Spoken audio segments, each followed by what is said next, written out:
Hello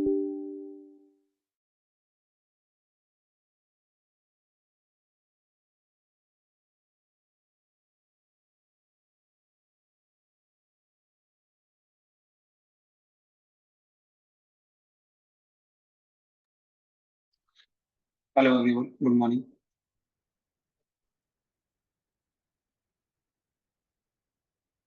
good morning sir. Morning sir.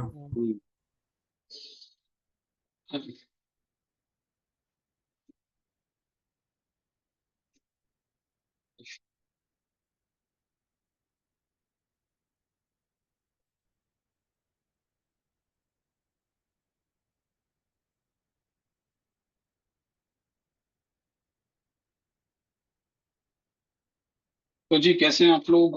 आप लोगों का ये जो क्लासेस चल रही है जो वे की, ये इस हफ्ते लास्ट क्लासेस है, ठीक है। यानी कि फ्राइडे तक आपकी क्लास लास्ट होगी, और लास्ट फ्राइडे को ही मैंने आप लोगों को जो प्रिविलेज एस्केलेशन के जो 3 असाइनमेंट दिए हुए हैं, वो फ्राइडे तक ही वैलिड होंगे। फ्राइडे के बाद सैटरडे लग जाएगा, तो फिर मैं उस असाइनमेंट का जो फॉर्म है उसमें कोई एडिट नहीं करूंगा, कोई ऐड ऑन नहीं करूंगा, ठीक है।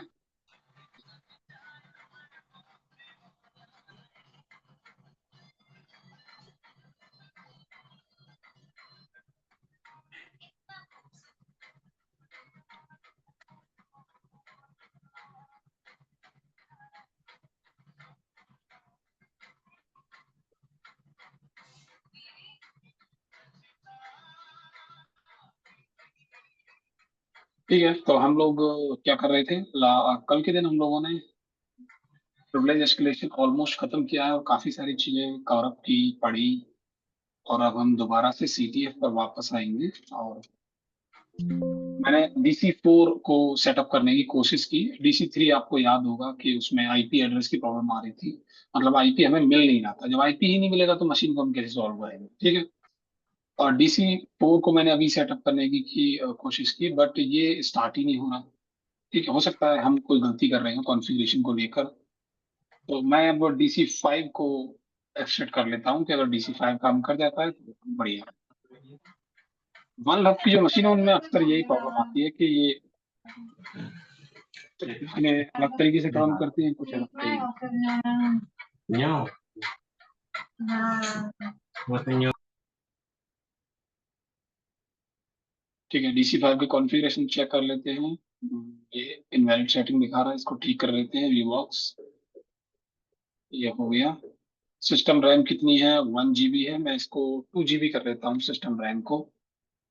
और नेटवर्क है ब्रिज अडेप्टर, तो मैं इसको भी ठीक कर लेता हूँ, ठीक है। और कोई तरीका है? नहीं, और कोई तरीका नहीं है, हम यही कर सकते हैं। इसको देखते हैं, स्टार्ट करके चल जाएगा आई थिंक।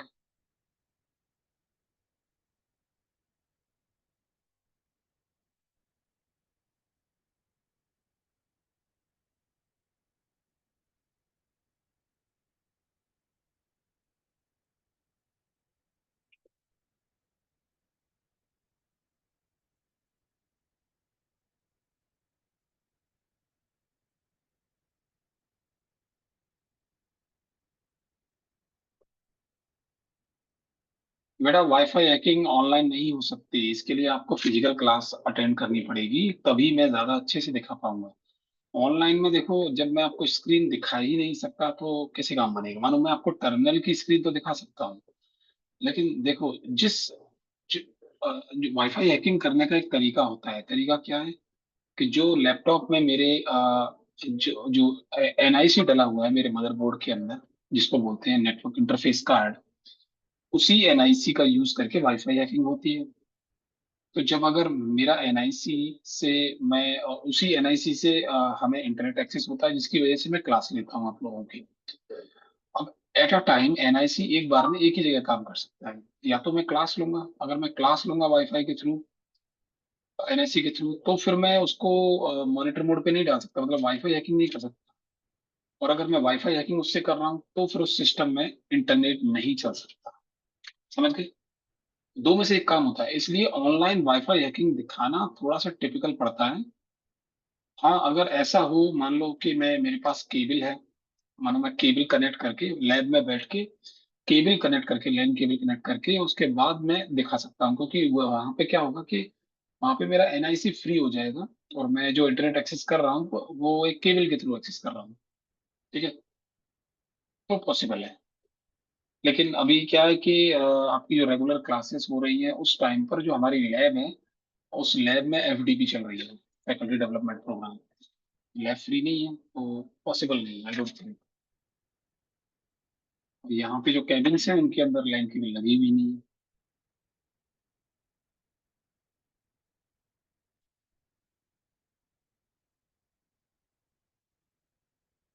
ठीक है, तो ये स्टार्ट हो गया और मैं हाल में इसको ओपन कर लेता हूँ। इसमें हम पहले से रूट यूजर बन जाते हैं और चेक करते हैं कि मेरा आईपी एड्रेस क्या है, 137 हमेशा की तरह, डेली की तरह। और ARP scan-l कमांड रन करके मैं चेक करूंगा अपनी मशीन का आईपी। ओके, तो आईपी दे ही नहीं रहा, क्या दिक्कत है? कॉन्फ़िगरेशन अगर इसकी चेक करें तो ब्रिज अडेप्टर के कनेक्टेड है, आईपी तो मिलना चाहिए।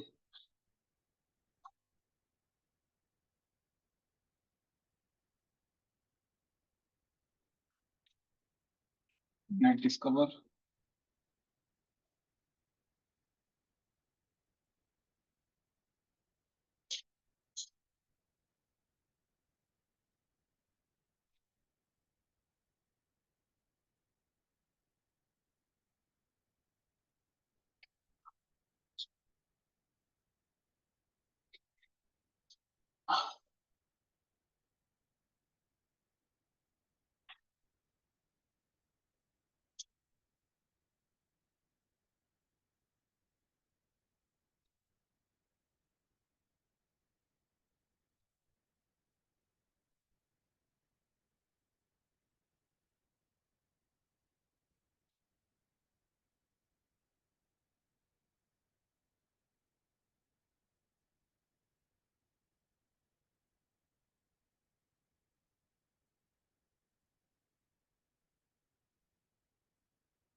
तो ये 148 किसका हो सकता है?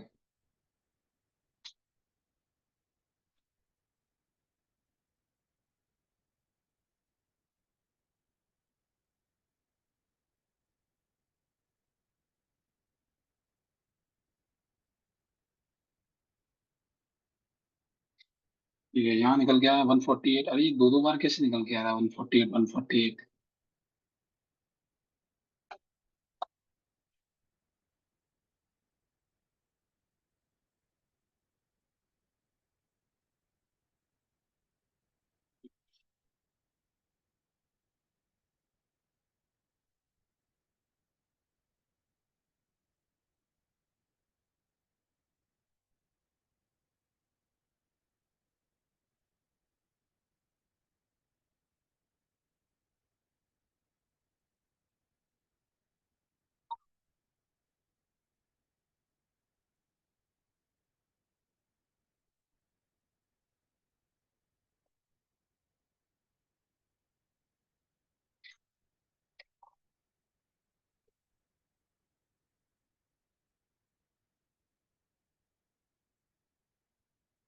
वन फोर्टी एट है, 190 है, 137 है। 148 किसका आईपी एड्रेस है पता नहीं चल रहा है। और 137 तो मेरे काले लिंक्स का है। अगर मैं विंडोज का चेक करूं तो 148 जो है ये मेरे विंडोज का आईपी है, तो चलो इसको छोड़ देते हैं। और ये जो 190 है, ये जो है अगर आप नोटिस करोगे 190 वाले को, तो यहाँ पे ये दिखा रहा है लोकली एडमिनिस्ट्रेटर, मतलब ये जिससे मैं वाईफाई चला रहा हूँ, यानी कि मैं अपने फोन के थ्रू कनेक्टेड हूँ, तो ये उसका आईपी एड्रेस है। हमारा जो सीटीएफ है उसका आईपी एड्रेस निकल के नहीं आ रहा। यही मेन चीज है कि आईपी एड्रेस निकलना चाहिए। आईपी नहीं निकलेगा तो काम कैसे बनेगा।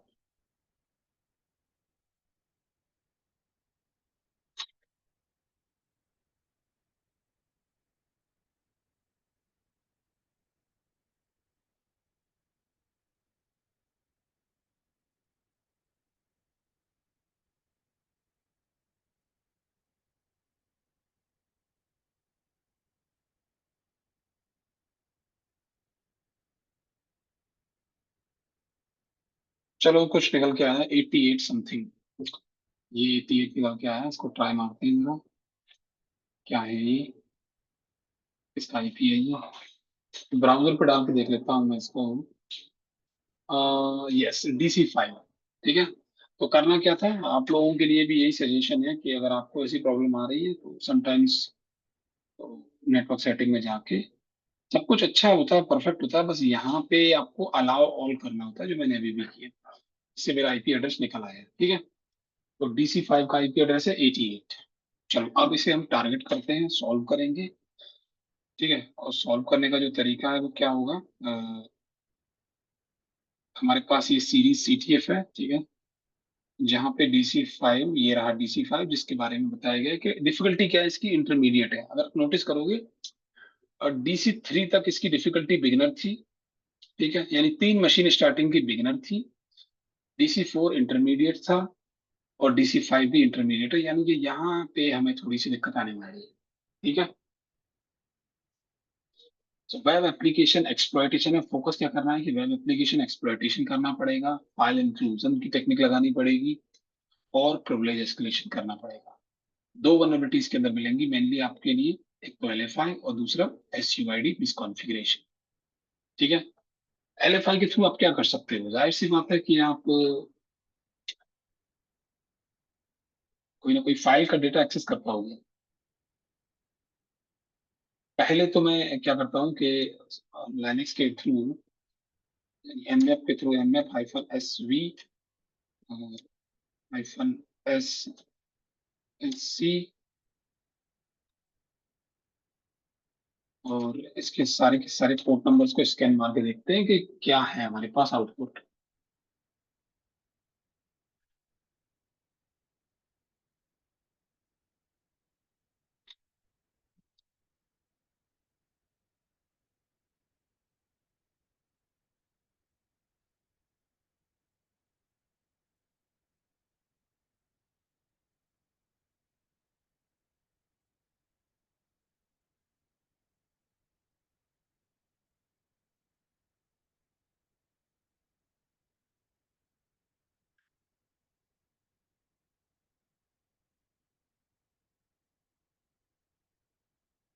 ठीक है।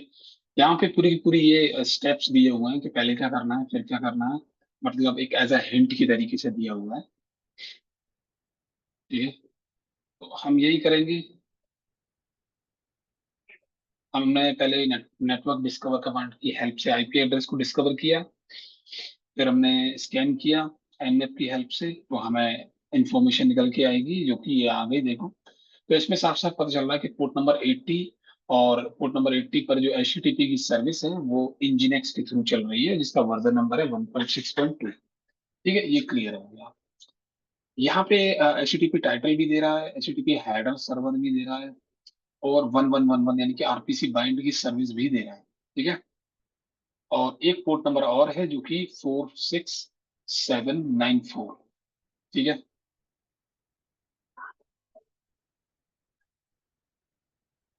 ये दे दिया इसने, हमें ये मिल गया। ठीक है। अब इससे हम क्या कर सकते हैं, पोर्ट नंबर 80 है, इसका मतलब क्या हुआ कि हम CTF पर कोई ना कोई वेबसाइट चल रही है उसको ओपन कर सकते हैं, जो कि हमने यहाँ पे ऑलरेडी ओपन की हुई है। अब हमारे पास यहाँ पे क्या क्या है, यहाँ पे होम है, सॉल्यूशन है, अबाउट अस है, FAQ है, और कॉन्टेक्ट है। तो मैं इस पे क्लिक करता हूँ। यहाँ पे क्लिक करने पे कुछ खास चेंजेस नहीं हो रहे हैं। ठीक है। बस ये एक फॉर्म आ रहा है, फर्स्ट नेम लास्ट नेम, और कुछ खास नहीं है। बाकी सब तो नॉर्मल नजर आ रहा है।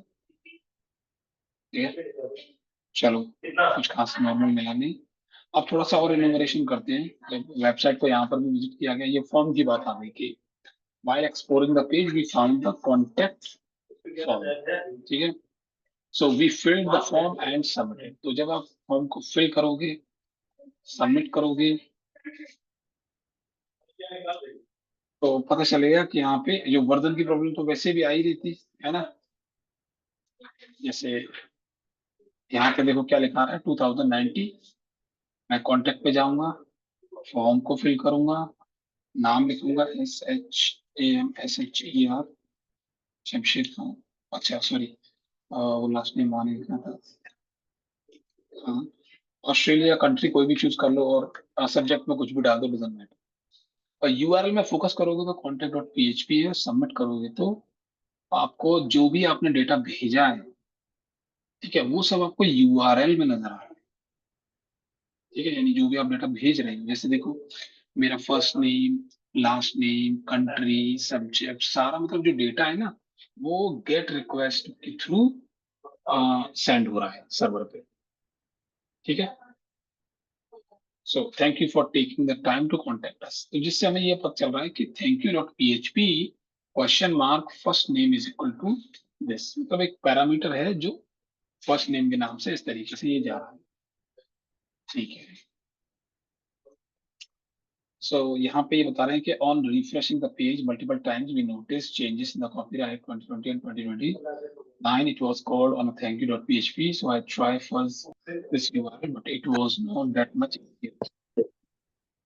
अब हम क्या करेंगे कि इसको, जैसा कि बताया कि इसको हम थोड़ा सा रिफ्रेश करने की कोशिश करते हैं। तो जैसे ही मैंने रिफ्रेश किया तो आप नोटिस करोगे तो ये 2017 हो गया। पहले था 2019, तो 2017 बन गया। अब देखो 2020 बन गया, कुछ तो गड़बड़ है, राइट। डेट चेंज हो रही है, यानी कि पेज चेंज हो रहा है। पेज चेंज हो रहा है तो हम ट्राई कर सकते हैं क्या, LFI। LFI क्या होता है, लोकल फाइल इंक्लूजन वल्नरेबिलिटी।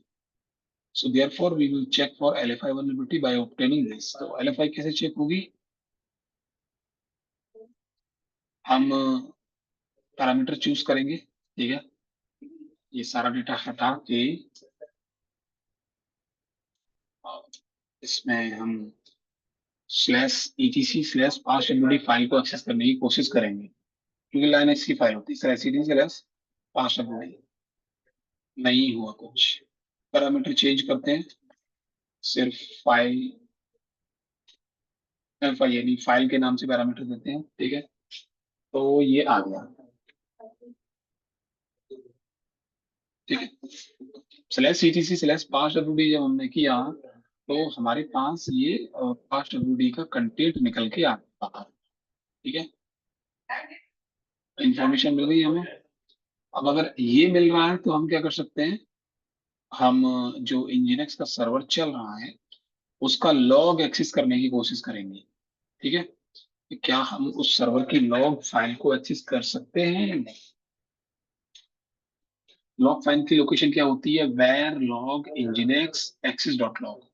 अब ये तो nginx का सर्वर है, अगर मान लो अपाचे सर्वर होता तो nginx हटा के आप यहाँ पे अपाचे लिख देते कि where log Apache access dot log, that's it. तो दोनों की लोकेशन सेम है, बस नाम बदल जाएगा। ठीक है, अच्छा एक चीज और है जो मुझे थोड़ा सा कंफ्यूजन में डाल रही है।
ठीक है, आगे बढ़ते हैं। तो हमें ये मिल गया, अब हमें बस ये लॉग का डेटा एक्सेस करके देखना है कि क्या हमें लॉग के इंफॉर्मेशन से क्या लॉग के अंदर से क्या इंफॉर्मेशन मिल सकती है। तो मैं अब ये पास्ट अपडेट फाइल का कंटेंट तो ठीक है निकल रहा है, अच्छी बात है। बट अभी हमारा ये किसी काम का नहीं है। जिस तरीके से मैंने कल आपको कुछ चीजें सिखाई थी उस हिसाब से हम लोग पास्ट अपडेट का फाइल का डेटा निकालते थे, उसको एडिट करते थे एंड देन अपलोड करते थे। बट दिक्कत ये है कि अभी हमने हमारे पास तो सीटीएफ का टर्मिनल ही नहीं है, तो हम अपलोड कहाँ करेंगे, तो अभी तो हमारे ये किसी काम का नहीं है। समझ गए? तो where log nginx slash access dot log. तो ये देखो, ये सर्वर का लॉग है, यानी कि सर्वर को किस किसने कितनी बार कब कब एक्सेस करने की कोशिश की है वो है। ठीक है, सर्वर का लॉग ये है। अब देखते हैं इसके अंदर से इंफॉर्मेशन क्या मिल सकती है। ये रहा सिस्टमेटिक तरीका है इसको देखने का। यहाँ पे तो ये साफ नजर आ रहा है, इसको सिर्फ नॉर्मली स्कैन किया गया है, एनमैप से स्कैन किया गया है। और ये है यहाँ पे मैंने अपने ये इन्फॉर्म डालने की कोशिश की है, और कोई इन्फॉर्मेशन इसके अंदर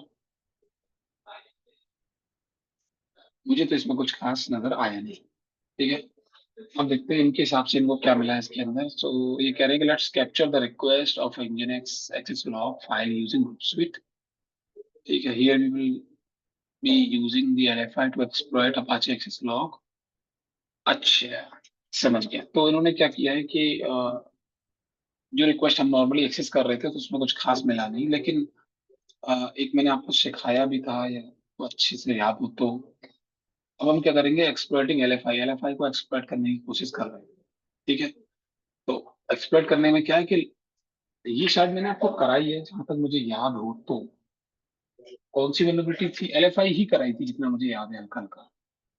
उसमें मैंने आपको लॉग फाइल एक्सेस करके दिखाई थी। ठीक है, या फिर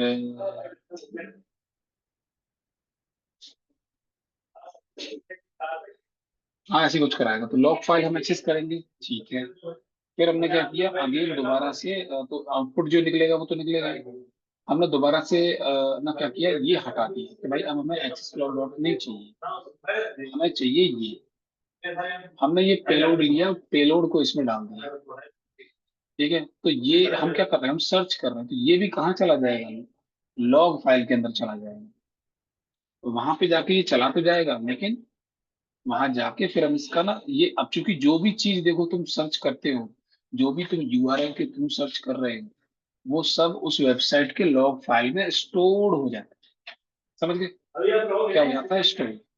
तो ये हमारा पेलोड है, तो अगर हम इस पेलोड को इसके आगे लगा देंगे तो जब एंटर मारेंगे तो ये पेलोड भी जाके उस लॉग फाइल के अंदर स्टोर हो जाएगा। और जब ये लॉग फाइल के अंदर स्टोर हो जाएगा तो फिर हम इसका URL में इनडायरेक्ट वे में यूज कर सकते हैं। ठीक है, मैं डायरेक्टली इसको ब्राउजर में ऐसे लगा के अपलोड नहीं कर सकता पेलोड को। ठीक है, तो मुझे चाहिए ग्रुप स्विट। तो group sweet, let's use the group suite.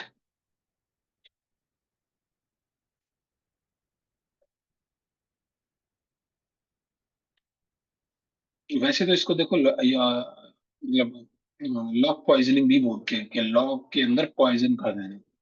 ठीक है, लॉग पॉइजनिंग के नाम से भी जाना जाता है ये।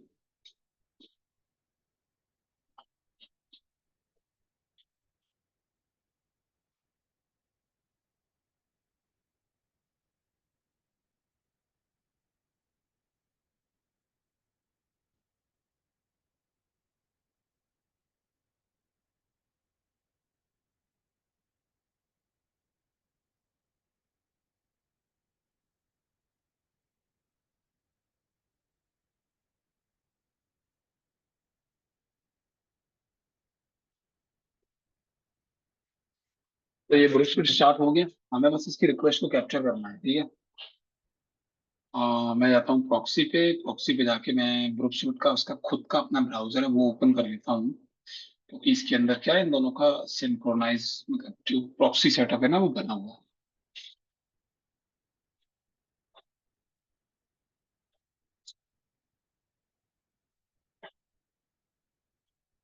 ये हो गया। और ये वाला जो ब्राउजर हमारा चल रहा है, इसका मैं पूरा का पूरा यूआरएल कॉपी करके डायरेक्टली इसमें डाल देता हूँ। ठीक है। और ये जो ग्रुप स्यूट है, इसका क्या करता हूँ मैं, इसका जो इंटरसेप्ट ऑफ है इसको मैं ऑन कर लेता हूँ। तो यहाँ से मैं इंटरसेप्ट को ऑन कर लूंगा और इसको मैं इसके ब्राउजर में एक्सेस करने की कोशिश करूँ। जैसे ही मैंने एक्सेस किया, ये एक्सेस हो गया, इसको राइट क्लिक करो, सेंड कर दो किस पे, रिपीटर पे। रिपीटर पे आ जाओ, ये रही रिपीटर की टैब। जब आप इस रिक्वेस्ट को where log nginx SSL dot log, जब आप इस रिक्वेस्ट को सर्वर पे सेंड करते हो तो उसका रेस्पॉन्स यहाँ नजर आएगा। ठीक है। मैं इसको स्क्रॉल डाउन करता हूँ तो ये देखो, एक्सेस डॉट लॉग का डेटा। तो अब हमें पता चल गया कि जो भी हम यूआरएल में इस वेबसाइट के थ्रू सर्च करेंगे वो सब जाके एक्सेस डॉट लॉग के अंदर स्टोर हो रहा है। अगर आप लास्ट में देखोगे तो ये देखो, तो जो मैंने सर्च किया, मतलब मैं एक्सेस डॉट लॉग को ही एक्सेस कर रहा हूँ, और एक्सेस डॉट लॉग के अंदर ही उस रिक्वेस्ट को ऐड कर दिया गया है। तो अगर मान लो मैं यहाँ पे, मान लो ऐसे सर्च करता हूँ कि SHEM SHER शमशेर, मतलब लेट्स कंसिडर, मैं अपना नाम ही सर्च कर लेता हूँ और सेंड करता हूँ रिक्वेस्ट। देखते हैं क्या होता है। कुछ नहीं हुआ। ठीक है। अब मैं क्या करता हूँ कि मैं इसको एक्सेस करने के बजाय मैं यहाँ फाइल इक्वल टू शमशेर कर दूँ, तो SHEM SHER, ठीक है, फाइल इक्वल टू यानी पैरामीटर इक्वल टू मेरा नाम, ये मैंने कर लिया। तो ये मैंने यूआरएल में एक्सेस करने की कोशिश की, जाहिर सी बात है आउटपुट में हमें कुछ नहीं मिलेगा। अब हम क्या करेंगे, हम इसको दोबारा से where slash log slash ACCESS access dot log. अब मैं दोबारा से लॉग लॉग एक्सेस करके देखता हूँ, आउटपुट आएगा, जाहिर सी बात है। ये रहा आउटपुट। अरे कहाँ गया, कोई गलती, oh sorry, var log nginx को भूल गया मैं। तो ये var log slash NGINX nginx slash. अब मैं इसको दोबारा से रिक्वेस्ट सेंड करता हूँ। अब आउटपुट आएगा, ये रहा आउटपुट। अब लास्ट में जाओ, देखना मेरे नाम से भी एक रिक्वेस्ट होगी। एक तो ये वाली है, अभी वाली, सेम यही रिक्वेस्ट, ये रही एक, देखो ये रही मेरे नाम की रिक्वेस्ट। तो मेरा नाम अब एक्सिस डॉट लॉग में स्टोर हो गया ना, परमानेंटली स्टोर हो गया। अब मैं हटा भी नहीं सकता, सिर्फ वो सर्वर एडमिनिस्ट्रेटर ही हटा सकता है इसको। तो उसी तरीके से मेरे दिमाग में आया, क्यों ना मैं अपना पेलोड डाल दूं यहाँ पे। समझे, क्या डाल दूं, पेलोड। पेलोड कौन सा डाल दूं, मैं ये वाला पेलोड डाल दूं, सिस्टम फंक्शन।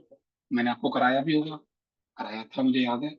तो मैंने सिस्टम फंक्शन लिया और इसके अंदर एक पैरामीटर है, CMD के नाम से पैरामीटर है, और ये इसमें डाल दिया। और अब मैंने इसको सेंड कर दिया। सेंड कर दिया, इसका मतलब क्या हुआ, आउटपुट तो नहीं आएगा कुछ भी, लेकिन ये जो पूरा का पूरा फंक्शन है PHP का, ये एक्सेस डॉट लॉग के अंदर जाके सेव हो गया है। और अगर ये सेव हो गया है तो फिर मैं इसको एक्सेस भी कर सकता हूँ। तो जिस तरीके से यहाँ पे हमने एक्सेस किया, तो अब देखो, ब्राउजर में मैं जाता हूँ वापस। तो मैं क्या करता हूँ, ये जो रिक्वेस्ट है इसको मैं फॉरवर्ड कर देता हूँ, फॉरवर्ड नहीं, इसको मैं इंटरसेप्ट ऑफ कर देता हूँ इसे। ठीक है। और अब मैं क्या करता हूँ, एक्सेस डॉट लॉग, अब मैं क्वेश्चन मार्क लगा के उस वो जो लॉग वो जो ये हमने डाला है ना पेलोड, उसका इस्तेमाल करेंगे। कैसे करेंगे, जब भी हम कुछ ऐसा सर्च करते हैं जो अननेसेसरी होगा। ठीक है। मतलब एक तो होता है कि प्रॉपरली सही फाइल सर्च करोगे, यानी कि सही फाइल का पाथ प्रोवाइड करोगे, तो वो तो एक्सेस डॉट लॉग में दिखाई दे जाएगा कि हाँ भाई एक्सेस हो गया। अगर आपने कुछ गलत डेटा प्रोवाइड किया यूआरएल के अंदर, तो वो एरर डॉट लॉग के अंदर सेव हो जाता है। समझ गए, एरर डॉट लॉग के अंदर सेव हो जाता है। अब हमने एक बार अपना नाम दिया था, तो जाहिर सी बात है वो एरर डॉट लॉग में गया होगा। और एक बार ये पेलोड भी दिया तो वो भी एरर डॉट लॉग में गया होगा। ठीक है। तो अब हम इसी का इस्तेमाल करेंगे, एरर डॉट लॉग, उसके बाद %CMD इक्वल दिस।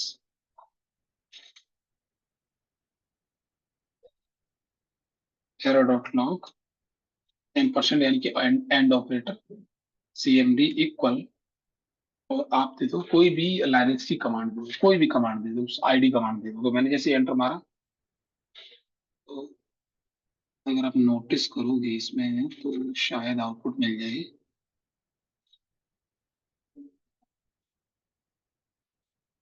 चलिए यहाँ से देखते हैं।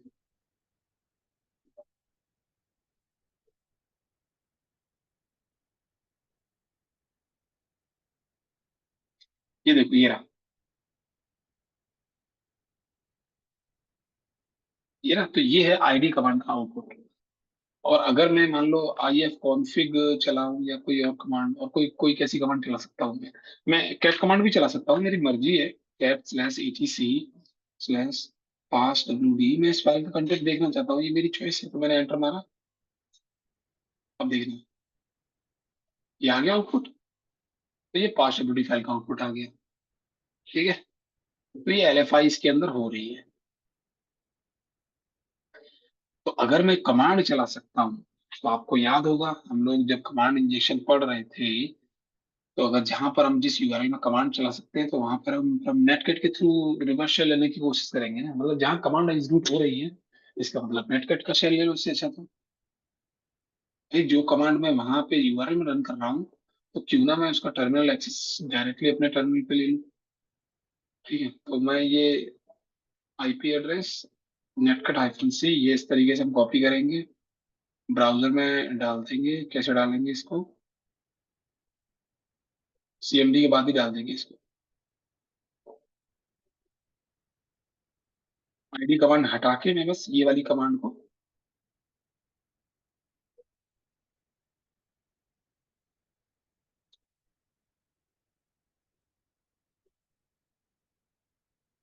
ये मैंने डाल दिया है। लेकिन अब मुझे IP एड्रेस बस सही डालना है। तो मेरा IP एड्रेस क्या है असली वाला? मेरे लिनक्स का, मतलब मेरे काली लिनक्स का IP एड्रेस है 54,137। ठीक है, बस ये सही कर लो। 54,137,137 ये हो गया। और अब टर्मिनल से ही मैं इसकी लिसनिंग करूंगा। NC-NVLP, और पोर्ट नंबर कितना है? 1234। तो ये इधर लिसनिंग हो रही है। ठीक है, इधर लिसनिंग हो रही है। इधर मैं अब ID कमांड के बदले ये वाली कमांड रन करूंगा, और जैसे ही एंटर करूंगा तो मुझे क्या होगा? रिवर्स शेल यहाँ मिल गया। रिवर्स शेल मिलते ही अब आप यहाँ पे ID कमांड चला सकते हो। आपको TTY शेल चाहिए, इंटरेक्टिव शेल चाहिए, तो जैसा कि मैंने बताया था कि हमेशा सबसे पहले ट्राई करो पाइथन वाली कमांड के थ्रू इंटरेक्टिव शेल लेने की कोशिश करो। अगर पाइथन वाली कमांड के थ्रू इंटरेक्टिव शेल नहीं बन पा रहा, तो फिर ट्राई करो नॉर्मल वे, यानी कि जिसको बोलते हैं स्क्रिप्ट कमांड के थ्रू। ठीक है।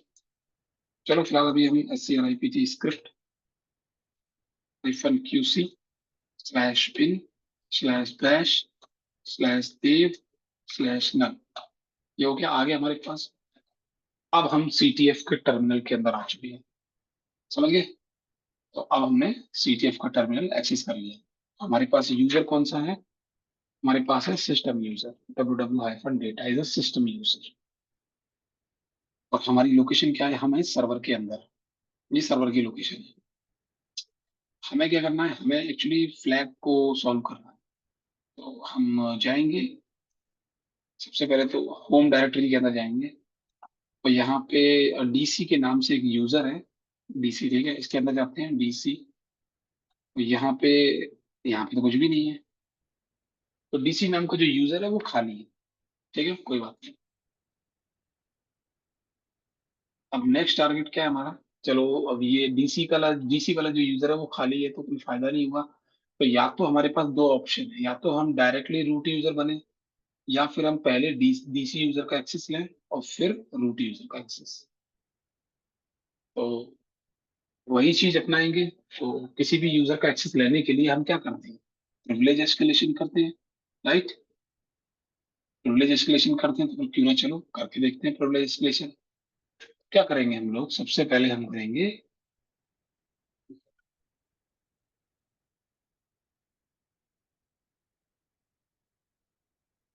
देखो यहाँ पे इन्होंने बोला है कि यहाँ पे जो है ना, इन्होंने पाइथन के थ्रू TTY शेल लेने की कोशिश की है।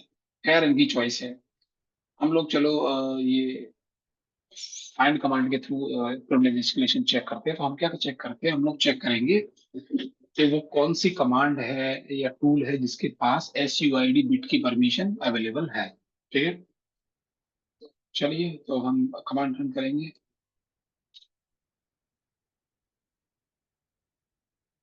फाइंड कमांड, ठीक है, फाइंड कमांड, उसके बाद /PERM परमिशन, परमिशन क्या होगी, -U = S होगा I think.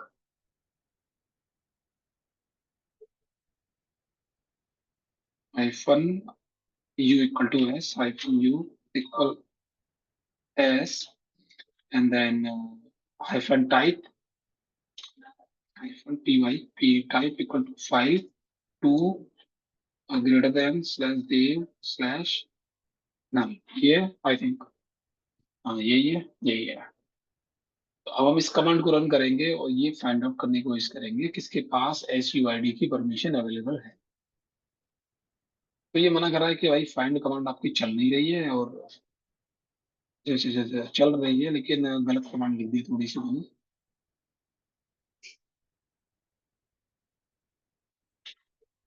Find /PRM -U =S-type F2 greater than /dev, slash लगाना भूल गया था मैं। ठीक है, अब चल रही है। तो यहाँ पे ये कमांडें नजर आ रही हैं कुछ, तो अब आपको पता चल ही गया कि इनमें इनमें से वो सारी कमांडों में से एकदम अलग कमांड कौन सी है। देखो ज्यादातर ये चीजें आमतौर पे दिखाई देती ही देती हैं, कुछ अलग बात नहीं है। ये है सब। ये स्क्रीन वाली कमांड है, स्क्रीन कमांड, जिसका 4.2 थ्रू 4.5.0 है। So without wasting time I look for SUID bit binaries. हम इसको टारगेट कर लेंगे कि भाई स्क्रीन 4.5.0 को लेकर क्या कर सकते हैं हम लोग, किस तरीके से इसका प्रिविलेज एस्केलेशन कर सकते हैं। तो लाइनेक्स में एक टूल है सर्च एक्सप्लॉइट। ठीक है, लाइनेक्स में एक टूल है सर्च एक्सप्लॉइट जो किसी भी टूल का एक्सप्लॉइट आपको बता सकता है। तो ठीक है, SEARCH, search, SPLOIT, exploit, search exploit. और जो हमारा टूल है वो कौन सा है, क्या मिला है हमें, हमें मिला है ये स्क्रीन 4.5.0, SCREEN, स्क्रीन 4.5.0। देखते हैं क्या मिला। हाँ ये मिला, इसको क्या मिला, लोकल प्रिविलेज एस्केलेशन। ठीक है, तो इसको लोकल प्रिविलेज एस्केलेशन मिल गया है। ठीक है, ठीक है, कैसे इसका एडवांटेज लेंगे, तो हमने इसको सर्च किया और सर्च स्प्रेड -M 41 15 4। ठीक है, ये रहा 41 15 4, ये नंबर। ठीक है, तो अब हम -M का यूज करेंगे चेक करने के लिए। 41 15 4 वाला ये जो एक्सप्लॉइट है, ये वाला, ये नंबर, इस नंबर को एक्सप्लोर करेंगे कि ये किस बारे में है। तो यहाँ पे ये बता रहा है कि ये आपको एक्सप्लोर DB पर भी मिल जाएगा, और ये आपके लाइनेक्स के अंदर भी सेव्ड है, ये फाइल अवेलेबल है। और जो इसका फाइल टाइप है वो क्या है, born again shell script copied from this. तो कॉपीड टू दिस मतलब ये बता रहा है कि कॉपी कर दी गई है ये आपके होम डायरेक्टरी के अंदर। तो अगर मैं यहाँ पे दिखाऊं तो देखो ये रही, तो यहाँ पे कॉपी भी होगी ऑटोमेटिकली। ठीक है, ये हो गया। Now when we didn't find any appropriate method to execute, मतलब हमें ये नहीं पता कि ये जो स्क्रिप्ट है 4115 4.sh, इसको रन करना कैसे है। ठीक है, तो हम क्या करेंगे, हम डायरेक्टली इस फाइल का कंटेंट ही चेक कर लेते हैं। 41 यहाँ पे अगर आप नोटिस करें तो ये कुछ बता रहा है कि अगर आप इसे टेम्प डायरेक्टरी में डाल देंगे तो चांसेस है, दिखा रहा है ना टेम्प रूट शेल। तो ये बता रहा है कि शायद टेम्प डायरेक्टरी में डाल के ये इसको रन किया है।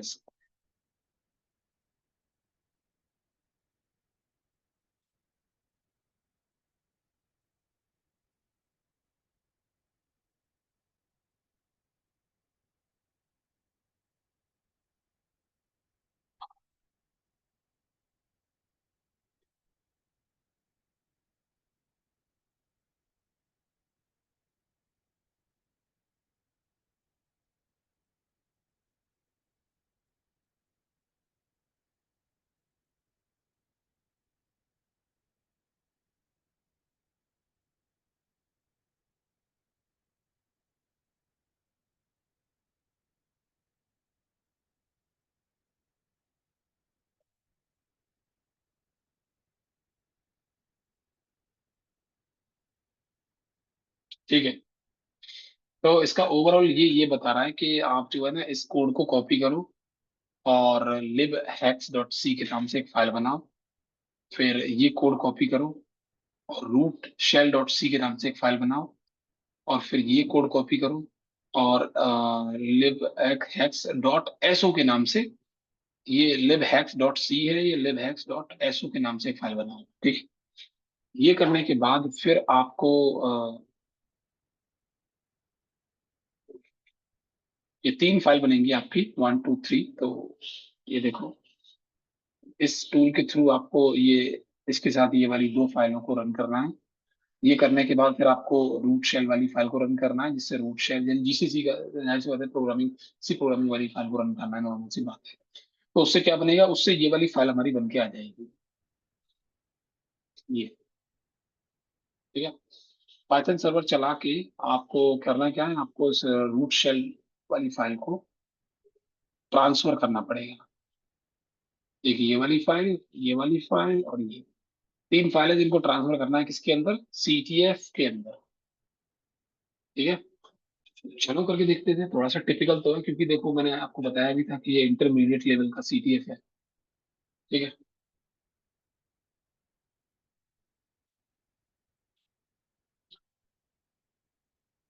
चलो करते हैं। पहले तो उसने बता दिया कि भाई यहाँ से इतना कोड कॉपी करो यहाँ तक का, और जिसका नाम रखना है आपको लेटेक्स। ये सारा जो इन्फॉर्मेशन है ना, ये इसके अंदर ऑलरेडी दिया हुआ है।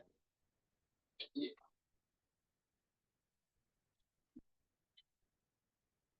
ये रहा। तो यहाँ से लेके आपको यहाँ तक का ये कॉपी करना है, इसको सेव्ड करना है इस नाम से,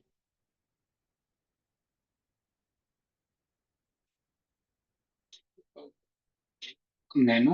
मैं अपने काली लिंक्स पर ही ये सब कर रहा हूँ। ठीक है। ये सब काली लिंक्स पे हो रहा है। libhacks.c।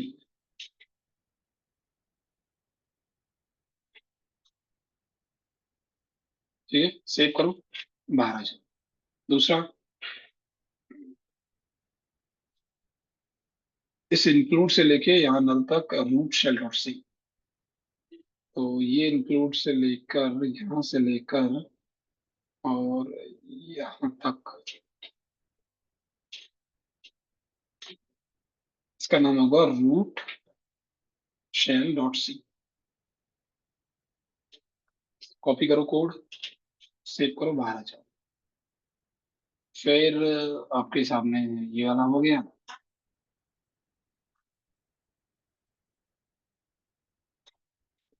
फिर आपको ये इको से लेके और ये टेन का जो है किस नाम से,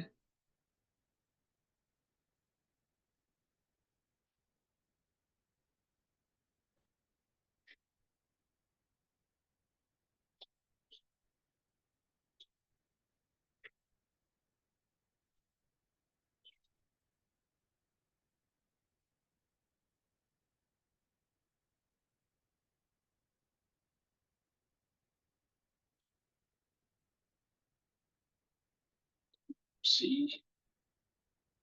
अच्छा, ये एस ओ वाली फाइल भी आई थिंक रहेगी ये।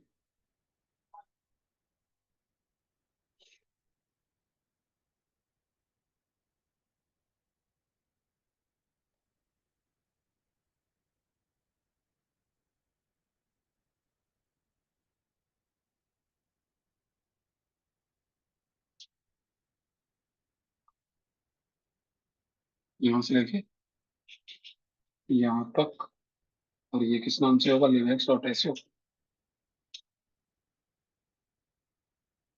Linux dot SO, copy paste किया, सेव किया, बाहर आ गए। इतना होने के बाद पर ये जीसी के थ्रू पहले इसको रन किया, स्विच मोड की परमिशन दे रहा है ये कुछ।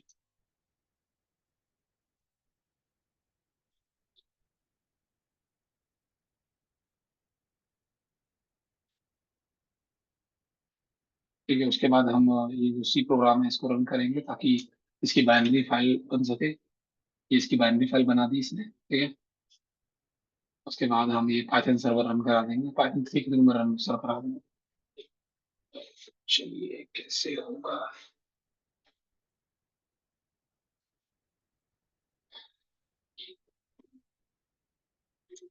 चलिए फ्रेश को रन करते हैं हम। मैं इसको इसके थ्रू रन कराऊंगा। ये रन किया और CTF हमारा ये रहा। ठीक है। और अब मुझे डाउनलोड करना है डब्ल्यू गेट कमांड की हेल्प से उन फाइलों को। W get http://192.168.54.137 slash. और अब मैं ये वन बाय वन कर रही है ना फाइल, जैसे कि ये वाली फाइल है एक तो। ठीक है। इसको कॉपी पेस्ट करो और डाउनलोड कर लो। सॉरी, एक तो हमें लोकेशन भी चेंज करनी पड़ेगी। हम डाउनलोड कर रहे हैं किसके अंदर, और DC फोल्डर के अंदर। हमें लोकेशन को चेंज करना पड़ेगा। हमें कहाँ जाना है, हमेशा याद रखो जब भी CTF के अंदर कोई भी फाइल आप डाउनलोड करने की कोशिश कर रहे हो या बनाने की कोशिश कर रहे हो, तो हमेशा चले जाओ कहाँ पे, टेम्प डायरेक्टरी के अंदर। Always remember. ठीक है। तो मैंने ये कमांड पूरी कॉपी करता हूँ यहाँ से लेके यहाँ तक, जो मैं डाउनलोड नहीं कर पाया। तो ये देखो यहाँ पे डाउनलोड हो गया। अब दूसरी फाइल कौन सी है, ये वाली है livex.so। ठीक है। दूसरी फाइल भी डाउनलोड हो गई। उसके बाद रूट शेल।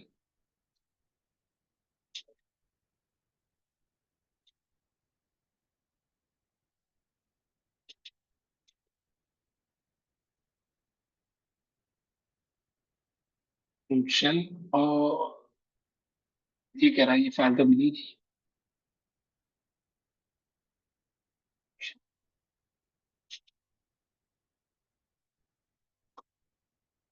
इस नाम से फाइल नहीं बनी क्या, रूट शेल डॉट सी। नहीं बनी, इस नाम से फाइल नहीं बनी है। GCC-o root shell.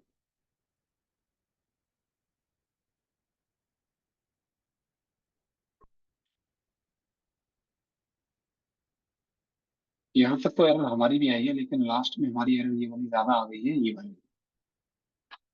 To many arguments, जिसकी वजह से हमारा ये जो रूट शेल की बाइनरी फाइल बन नहीं पाएगी।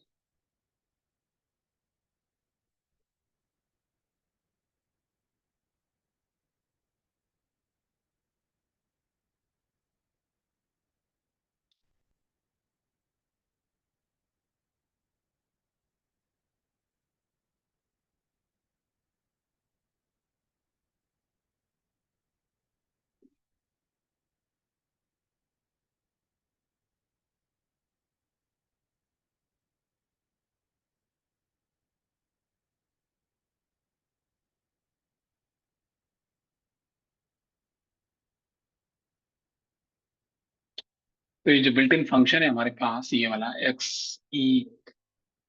EXECVP, ये अगर इसके अंदर आर्गुमेंट बहुत ज्यादा दे दी है, इसीलिए मना कर रहा है, टू मेनी आर्गुमेंट्स।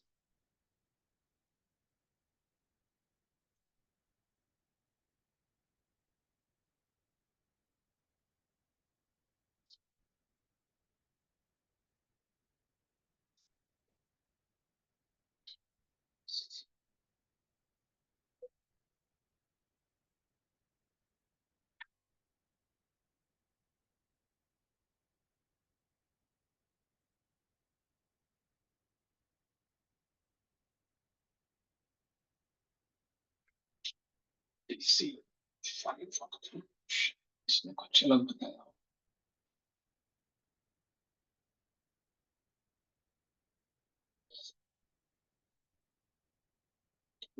तो जी शायद इसने यहाँ पे देखो, ये GNU के थ्रू इसने इसको डाउनलोड किया है। और डायरेक्टली इसने कहाँ डाउनलोड कर लिया है देखो, और ट्रांसफर कर दिया है उसको 44302 स्क्रिप्ट को।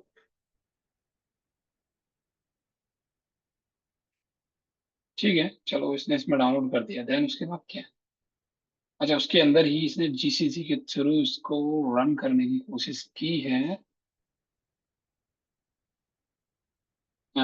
इसके साथ भी वही प्रॉब्लम है कि भैया एक एक करके फाइल बनाओ। तो पहली फाइल, दूसरी फाइल और तीसरी फाइल।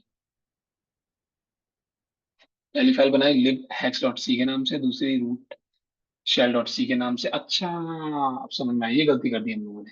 देखो, रूट शेल डॉट सी के नाम से ये फाइल बननी थी, और मैंने किस नाम से बना दिया इसको, ये देखो, ये वाली फाइल। अरे नहीं नहीं, सही तो बनाया है मैंने, गलत काम किया। ठीक है।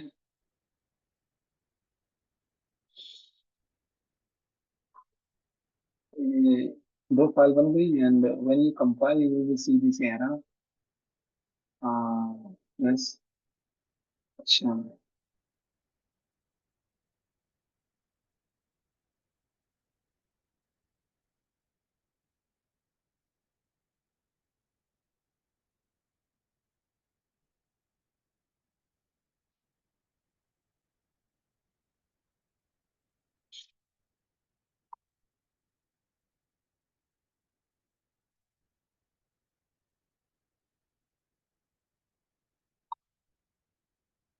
सर इसमें वैसे डॉट सी नहीं दबा है।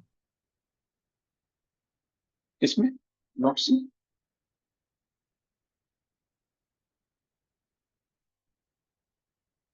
रूट शेल ओनली लिखा है, डॉट सी नहीं लगाया।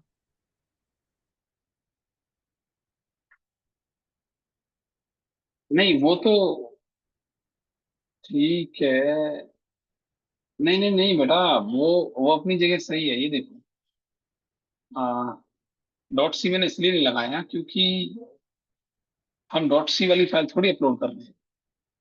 हम जो डॉट सी वाली फाइल है, रूट शेल डॉट सी, वो तो एक वो है, सी लैंग्वेज की फाइल है। उसको हमने हमने उसको रन किया, यानी कंपाइल करके फिर उसकी बाइनरी फाइल बनी, तो मुझे तो बाइनरी फाइल चाहिए ना, सी फाइल थोड़ी चाहिए।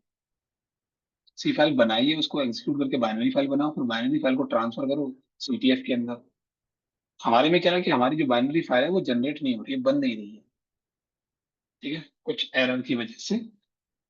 या तो अपडेट हो गया है, हमारा जो जीसीसी है वो ज्यादा अपडेटेड है, क्योंकि देखो ये वाला जो डीसी फाइव का जो सीटीएफ है ये काफी पुराना है, बहुत समय पुराना है। तो हो सकता है कंपाइलर अपडेट होने की वजह से वो इसकी कोडिंग को एक्सेप्ट ही नहीं करे।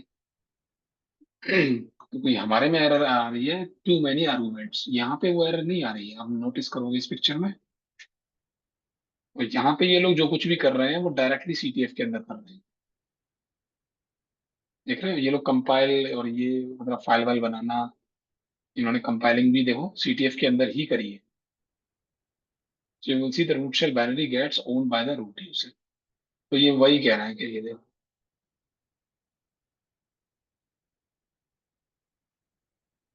सबसे देखो, सबसे मेन फाइल हमारी यही है, रूट शेल वाली, क्योंकि ये फाइल ही हमारी बन जाएगी तो देखो इसको रन करने के बाद तो रूट यूजर वैसे भी मिल जाएगा। हम यूं समझ लो एकदम लास्ट स्टेप पे आके ना स्टक हो गए हैं कि यार ये फाइल कैसे बने, या तो फाइल बन जाए या रन हो जाए।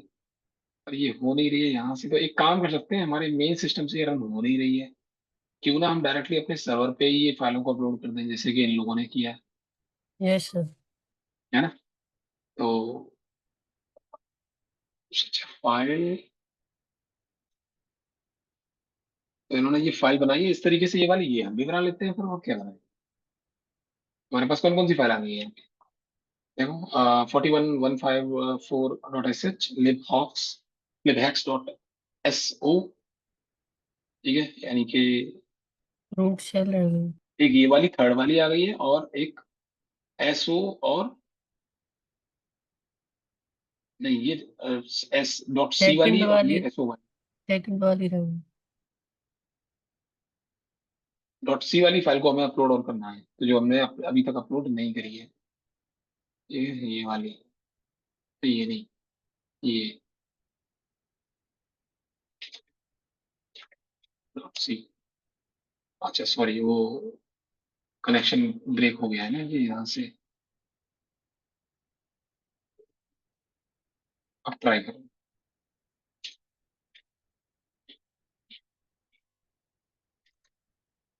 ठीक है, डाउनलोड हो गई। तो हमने ये भी अपलोड कर दी, और ये भी अपलोड कर दी, और रूट शेल डॉट सी, अब इसको और अपलोड करना है हमें। ठीक है, तो ये रही वो रूट शेल डॉट सी लगा देंगे बस हम। तो ये देखो, अब हमारे पास हमारी डॉट सी डॉट एसओ और फिर से रूट शेल डॉट सी। और वो हमारी स्क्रिप्ट तो है ही हमारे पास, ये हमारे पास आ गई है।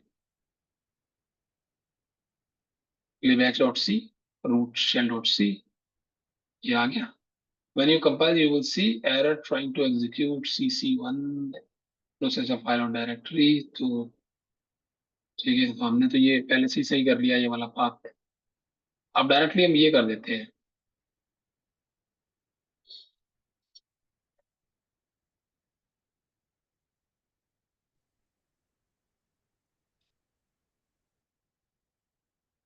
ठीक है, तो हम डायरेक्टली जो काम देखो हम वहां कर रहे थे अपने लाइनेक्स की मशीन पे, वही काम हम डायरेक्टली बस यहाँ कर रहे हैं। और आप देखोगे तो यहाँ पे रूट शेल डॉट सी बन गया। अब देखो यहाँ पे क्या डिफरेंस है, यहाँ पे भी तो मैं वही चला रहा हूँ ना कमांड, जीसीसी हाइफन ओ और बाइनरी फाइल का नाम और उसका डॉट सी का पाथ। सेम यही चीज जब मैं यहाँ चला रहा हूँ, कहाँ गया, सॉरी यहाँ नहीं चला रहा, मैं यहाँ चला रहा हूँ। तो आप देखो सेम कमांड चलाइए, कुछ खास अलग नहीं है, लेकिन यहाँ पे ये बोल रहा है कि too many arguments a built in function. तो इसका रीजन क्या है, तो ये वाला जीसीसी, इसके अंदर जो जीसीसी है कार्यान्वयन के अंदर वो अपग्रेड हो गया है पहले से, तो वो अब चीजों को अलाउ नहीं कर रहा है। इसको सर्वर को स्टॉप कर देता हूँ। तो the main thing is that कि हमारे पास हमारी जो रूट शेल वाली जो फाइल है, क्लियर क्लियर ही नहीं है, टर्म एनवायरमेंट वेरिएबल सेट ही नहीं है इसके अंदर। तो रूट शेल वाली जो फाइल है वो हमारी बन गई है, वो भी बाइनरी फाइल, यही चाहिए थी। ठीक है, अब हमें बस इसी फाइल को रन करना है। तो finally run this command, so screen hyphen D, ये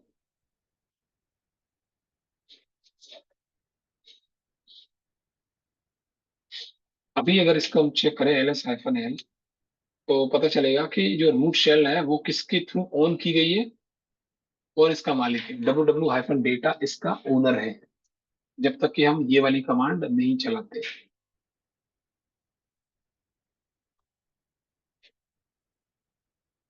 कौन सी, ये वाली स्क्रीन वाली कमांड। ठीक है, और इन्होंने क्या टेक्निक यूज करी है इसको चलाने के लिए,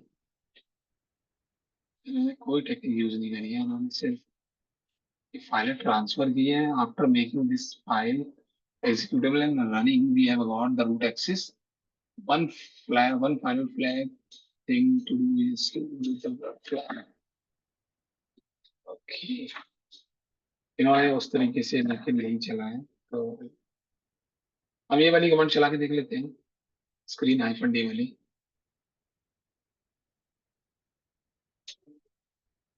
पूरी की पूरी कमांड बार बार लिखनी पड़ेगी मुझे, इससे अच्छा है मैं डायरेक्टली यहाँ से SCRWL screen hyphen capital D hyphen M hyphen capital L hyphen hyphen नहीं है L D dot SO dot PRE pre L load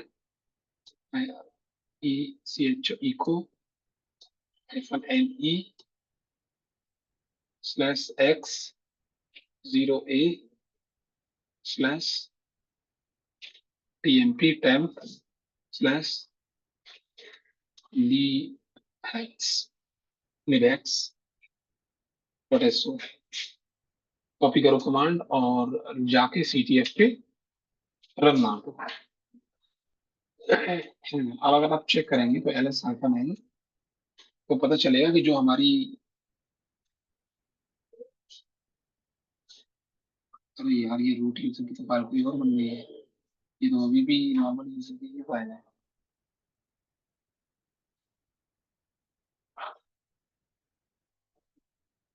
temp directory के अंदर ही रन किया हमने। तो रूट शेल वाली जो फाइल है वो तो रूट यूजर की बनी ही नहीं।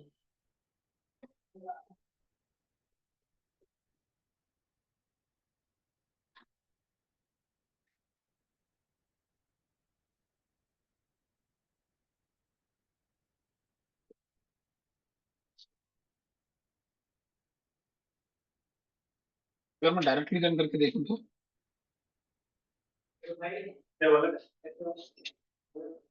ना, कोई फायदा नहीं है, वो इधर रूट यूजर रन नहीं हो रही।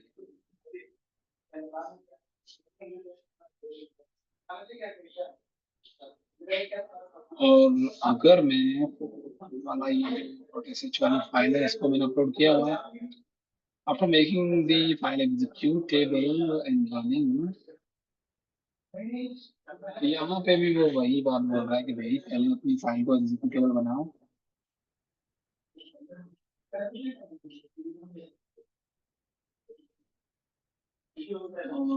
चलो ये वाली फाइल भी हमारे पास ये है ना, chmod 7774115 4 तो मैं इसको परमिशन दे रहा हूँ। ठीक है, परमिशन दे दी। परमिशन के बाद मुझे इस फाइल को रन करना पड़ेगा। 4115 4 तो ये रन हुई। अच्छा, ये ज्यादा सिंपल स्टेप पड़ गए हम लोग।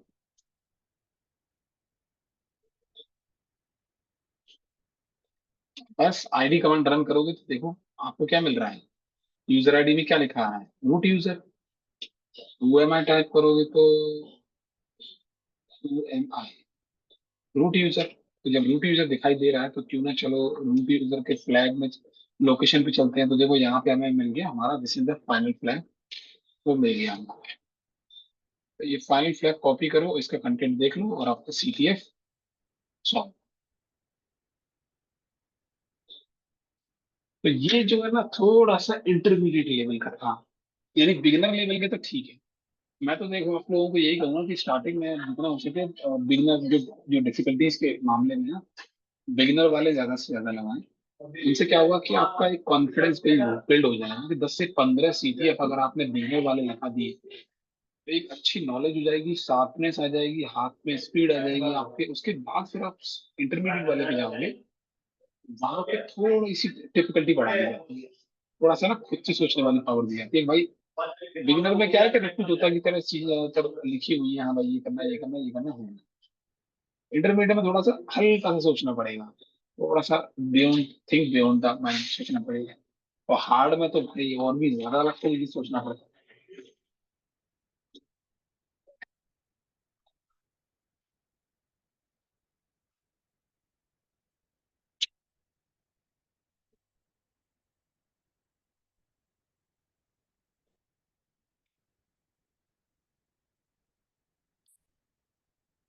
तो इसको मैं ऑफ कर देता हूँ। ठीक है।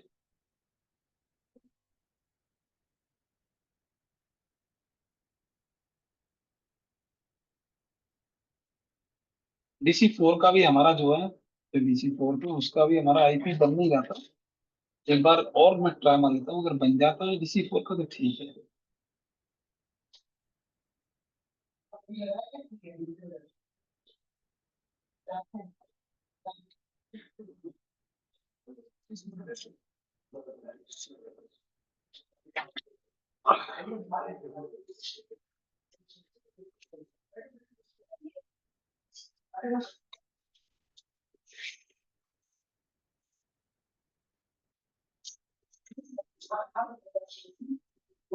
सेटिंग में जाइए, स्क्रीन में जाके स्क्रीन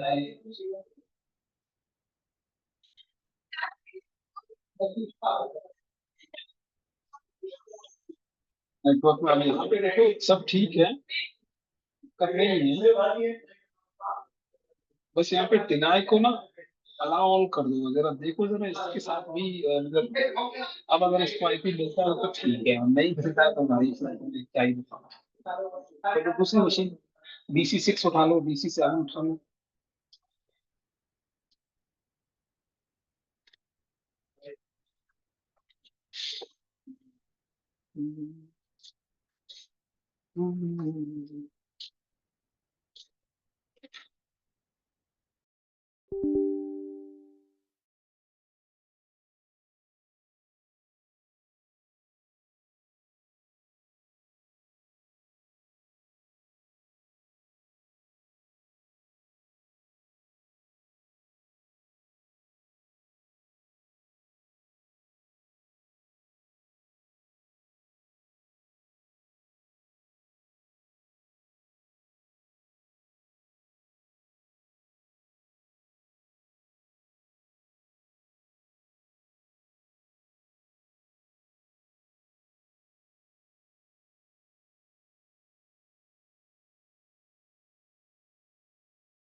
ओके, तो मैं DC3 की मशीन दोबारा से डाउनलोड कर रहा हूँ, मैंने वेट मार दी थी एक्चुअली। ठीक है, तो मैं आपसे यही बोलूंगा, आप ना बिगिनर वाली ही लगाओ। बिगिनर वाली से ना आपको जल्दी कॉन्फिडेंस बिल्ड होगा, नॉलेज जल्दी इंक्रीज होगी। एक बार इन चीजों से रूबरू हो जाओगे ना, तो फिर ज्यादा अच्छा रहेगा। वैसे एक क्योप्ट्रिक्स लेवल है, क्योप्ट्रिक्स में भी बिगनर वाली है, देखो दो दो मशीन तो बिगनर की है, तीसरी वाली इंटरमीडिएट, इसको छोड़ देना। ठीक है, बाकी तुम ट्राई एकेडमी पे जाके आराम से या तो वन हब से दोबारा और डाउनलोड कर लो, अगर वहां से डाउनलोड नहीं करना चाह रहे हो तो ट्राई एकेडमी से कर लो।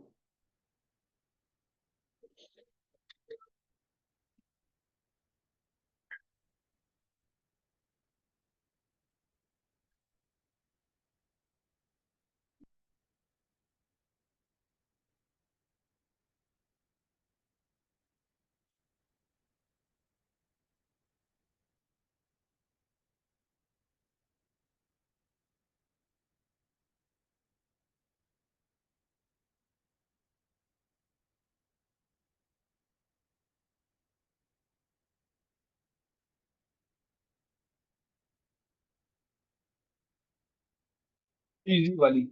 ठीक है, रूम का टाइप क्या होगा, CTF या वॉक? वॉक थ्रू ले लेते हैं चलो। अच्छा, ये वॉक थ्रू है, और अगर मैं इसको CTF, ये CTF है। फ्री वाले चाहिए, क्लाउड चाहिए, सब्सक्रिप्शन ओनली चाहिए? मान लो कि चलो पहले फ्री वाले, तो ये फ्री वाले CTF। जैसे मैं इसको लोफी को,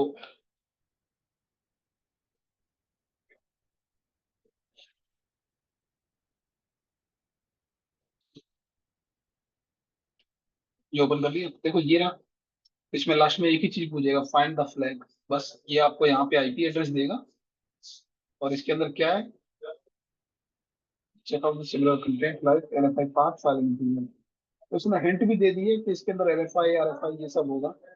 बाकी आप इसे सॉल्व करो। ठीक है, ज्वाइन करके और इसे स्टार्ट कर सकते हैं। अब तक इसे 21,000 लोगों ने सॉल्व कर दिया है। लेवल इसका इजी है ही, तो ज्यादा दिक्कत नहीं आएगी।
चलिए इसको सॉल्व करते हैं, पहले इनपुट। बस ये आईपी एड्रेस दे दे तो ये भी हो जाएगा solve.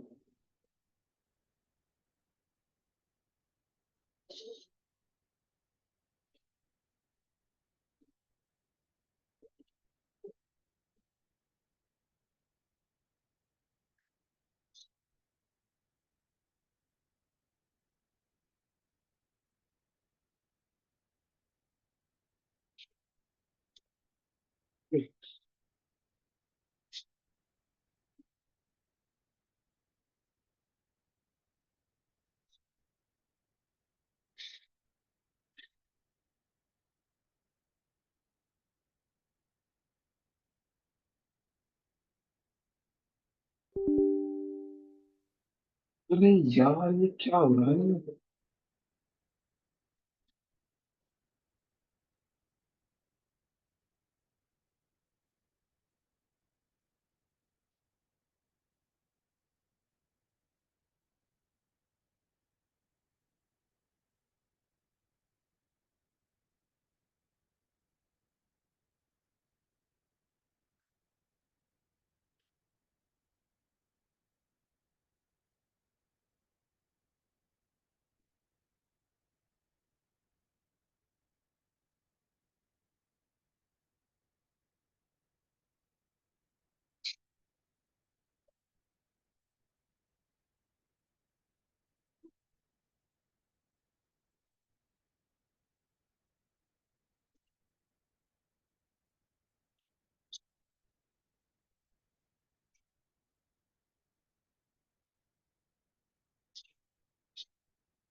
Memory access violations usually occur due to corrupt or incomplete overfile, a bug in a VirtualBox, insufficient system memory, or conflicting third-party drivers, a hypervisor like Hyper-V or WSL2. हम्म,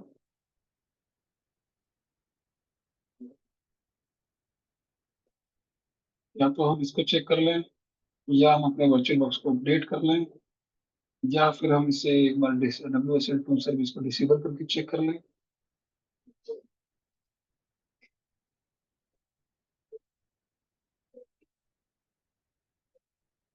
या command line के through import करके देखें।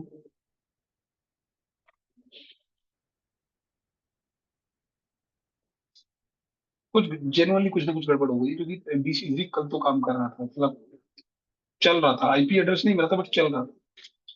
अब हो गया कुछ ना कुछ गड़बड़, जाने दो हटाओ।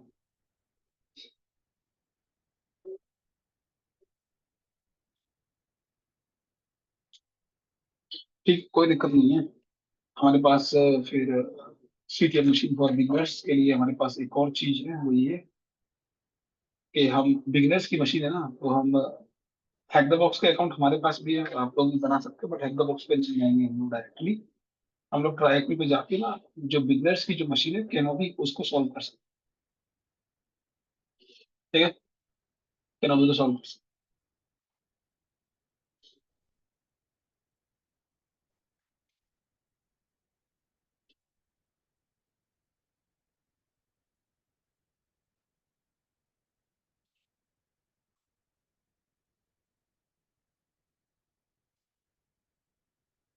हैं। और तब तक मैं जो है ना आप लोगों के लिए कोई सीटीएफ का कोई एक छोटा सा एक हैकाथॉन क्रिएट करने की कोशिश करूंगा, अगर कर पाए तो।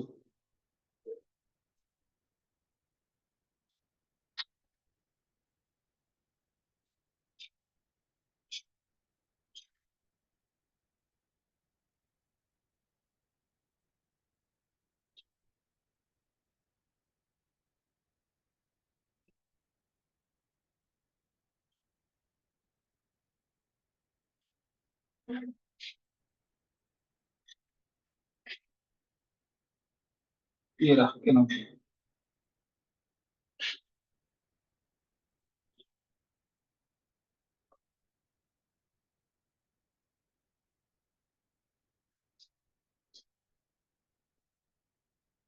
ठीक है, तो ये आप लोगों को सॉल्व करना है। मशीन स्टार्ट करनी है और इसको सॉल्व करना है। तो अब मुझे देखना ये है कि कौन करेगा।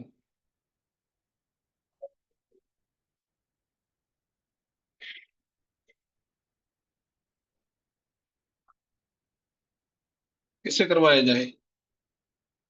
उत्सव Kumar. Yes sir. Very intelligent boy. हमेशा कम से कम समय में ये हर चीज को सॉल्व करके रख देते हैं। चलो बेटा, आप करके दिखाओ, आप अपनी स्क्रीन शेयर करो, शुरू हो जाओ।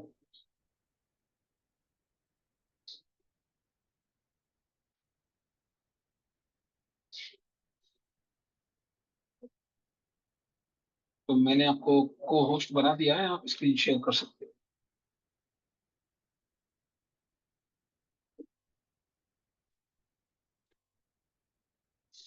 सर कौन सा वाला करना है सॉल्व?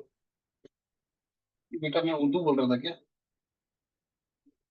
अभी अभी बताया मैंने, खोल के भी दिखाया, उसको ओपन करके दिखाया कि ये वाला सॉल्व होना है। कहीं और ध्यान है आप सबका आजकल? नो सर ऐसा नहीं। कैनोबी मशीन सॉल्व करनी है बेटा, ट्राई मी पे कैनोबी मशीन।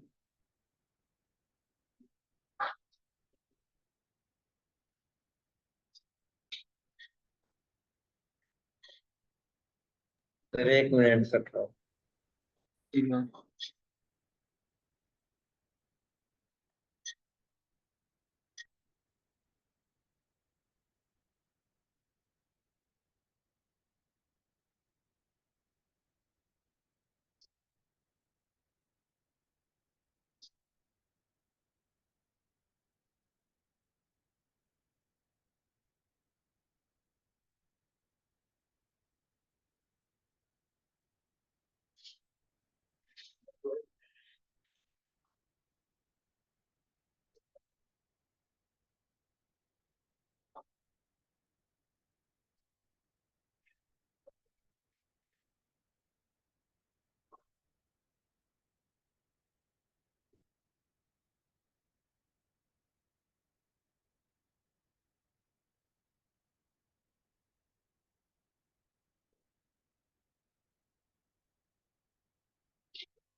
चल भाई, क्या कर रहा है? स्क्रीन शेयर करो बेटा। कर रहा हूँ सर। टैब बंद कर रहे हो क्या?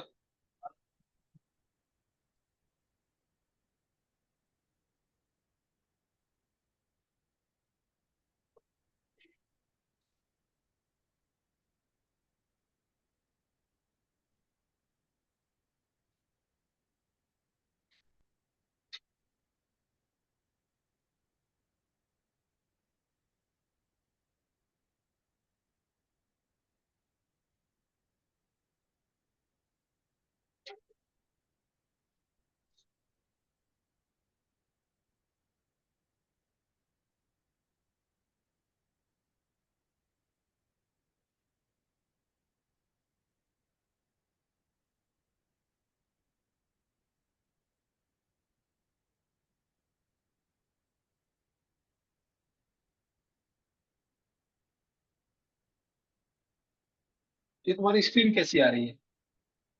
Yes, sir. पूरा कंप्यूटर शेयर नहीं है आपका? आई थिंक सिर्फ ब्राउजर ब्राउजर शेयरिंग पे लगा है। एक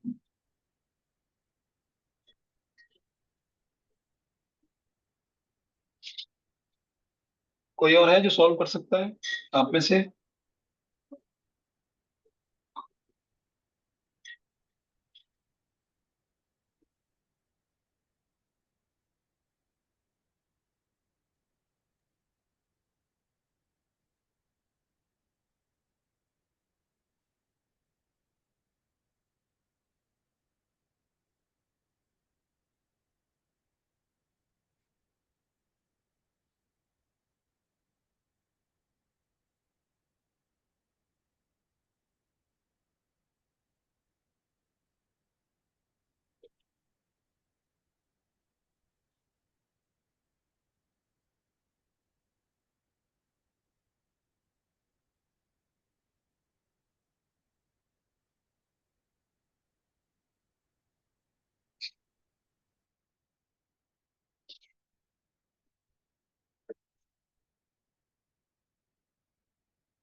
उत्सव क्या हुआ भाई?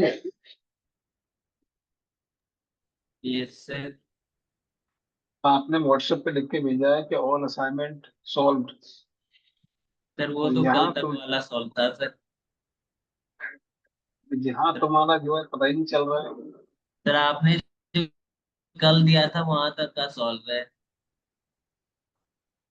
और कहाँ गए वो लोग? शेर शेर बच्चे कहाँ गए? वो कहाँ गई? ऋतिका शर्मा।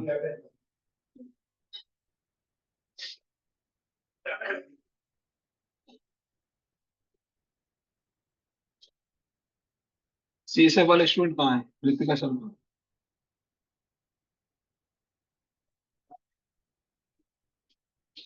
आज ज्वाइन किया है इन्होंने या नहीं किया है?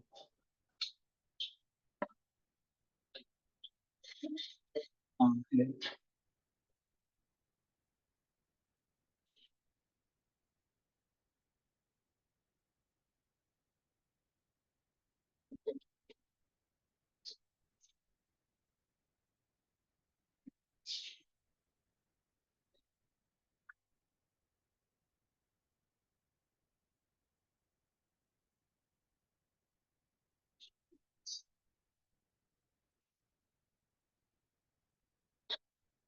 हर्षित, हर्षित किधर है? हर्षित गोस्वामी। हाँ सर। हाँ जी, आप कर दोगे मशीन सॉल्व? हाँ सर बताओ। कैनो भी क्यों करो सबके सामने। ठीक है सर। हमारा उत्सव तो हार मान गया भाई।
ठीक है बेटा, कल से आप लोगों से, आप में से रैंडमली किसी को भी उठाऊंगा और सीटीएफ सॉल्व करवाऊंगा।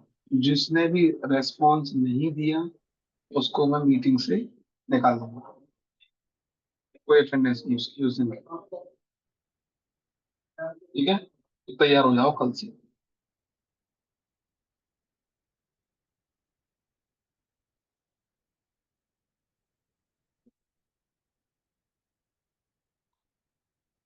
चलिए अपने रोल नंबर दीजिए और नाम मत सेंड कर दीजिएगा, सिर्फ रोल नंबर।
सर ये प्रोजेक्ट वगैरह कब मिलेगा?